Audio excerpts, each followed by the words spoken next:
고발 사주 의혹에 대한 동시다발적인 수사가 진행되고 있는 가운데 법무부도 추석 연휴 이후 직접 감찰에 나서는 방안을 준비하고 있습니다.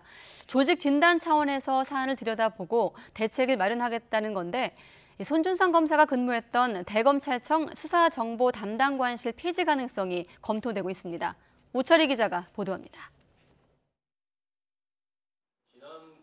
여권을 중심으로 고발 사주 의혹과 관련한 법무부의 감찰 필요성이 제기되자 앞서 박범계 장관도 동조의 뜻을 나타냈습니다.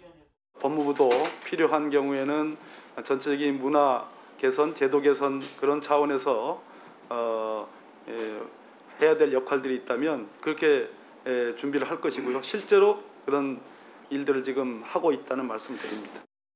조직 진단 차원에서 이번 의혹을 둘러싼 실태를 파악해보고 제도 개선이 필요한 부분이 있다면 방안을 마련하겠다는 겁니다.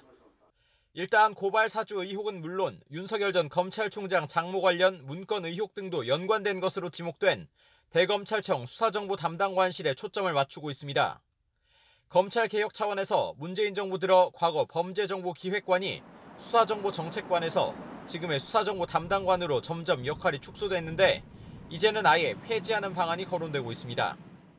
박범계 장관은 국회에서 특히 수사정보 담당관실 폐지에 대한 질의가 있었다면서 제도와 조직 문화 개선 등을 검토하고 있다고 밝혔습니다.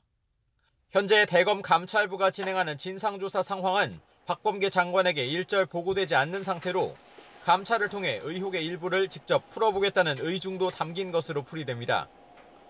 앞서 김호수 검찰총장 역시 본인도 진상조사의 구체적인 진행 상황을 보고받지 않겠다면서 극도의 보안 유지를 지시한 것으로 알려졌습니다.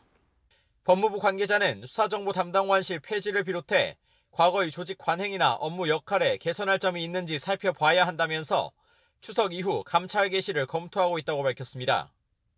이런 가운데 대검 진상조사는 서울중앙지검 공공수사 일부의 수사 진행 상황을 지켜본 뒤에 결론을 낼 가능성이 큰 것으로 전해졌습니다. 중앙지검은 늦어도 다음 달까지는 1차적인 진상규명을 마치고 기소나 공수처 이첩 여부를 판단한다는 방침을 세운 것으로 알려졌습니다. 이와 함께 중간 수사 결과 발표까지는 아니더라도 공수처와의 중복 수사 우려 등에 대한 입장을 밝히는 브리핑을 조만간 여는 방안도 검토하고 있습니다. 법무부가 감찰 준비에 들어가는 동시에 검찰은 수사의 속도를 내면서 추석 연휴 이후 가시적인 결과나 대책이 나올지 주목됩니다. YTN 우철입니다.